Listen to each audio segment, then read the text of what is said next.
Okay, so some interesting Star Wars news that broke earlier today. Obviously, Star Wars Episode 8, The Last Jedi, is out in December this year, and that is directed by Rian Johnson.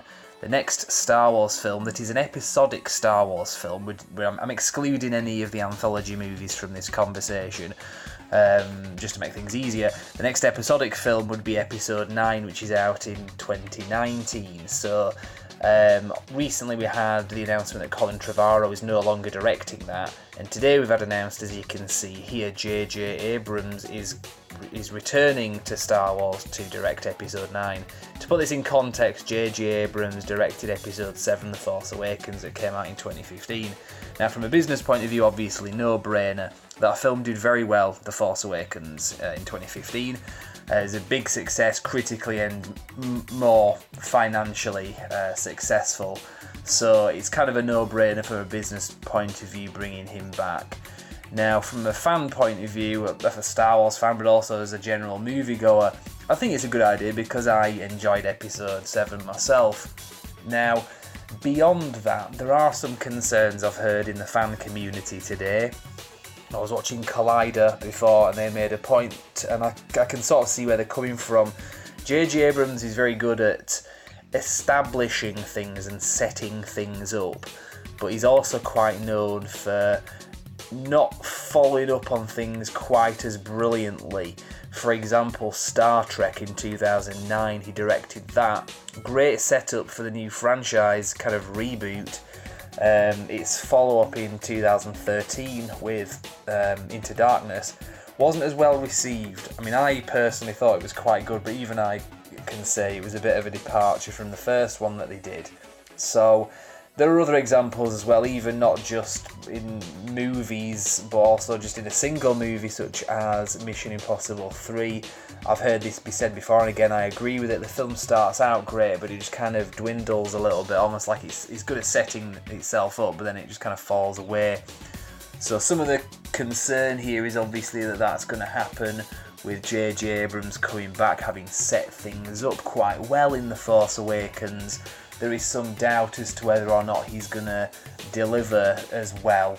I mean, specifically, things like Snoke, for example, that was set up quite well, but did J Abrams actually know where that character was going to go, or if there is a backstory to Snoke, what that backstory is?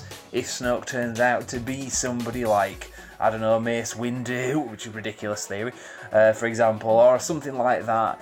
Is that something that J Abrams had in mind, or was it just what you see is what you get? He's a big, scary hologram figure.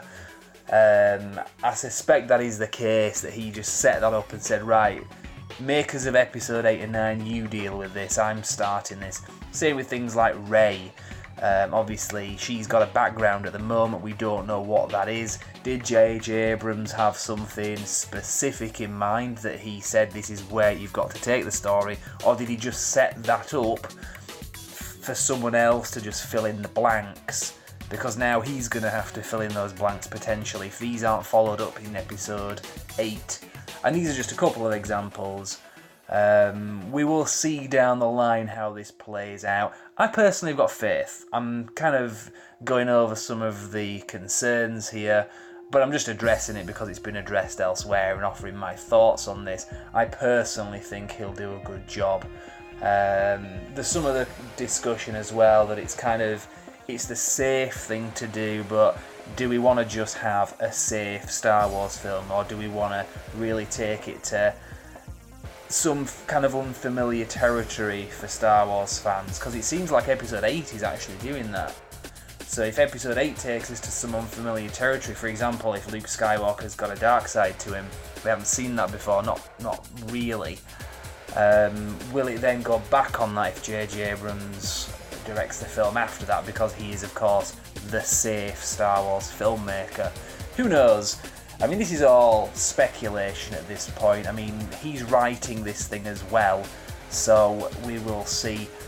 I don't quite know if any of this is going to cause any delays. I can see from the article that Star Wars, well, the press release at StarWars.com put out here, that's the official Star Wars website, that the film is actually out in December 2019. I'm sure originally that film was going to be a summer release, but then again, so was Episode 7 originally.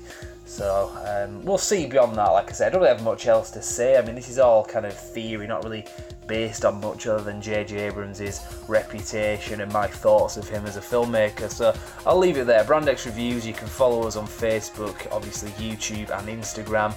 I will be putting updates out on this and also covering my own thoughts on this as well. So for now, I'll just leave it there and say thank you very much for watching.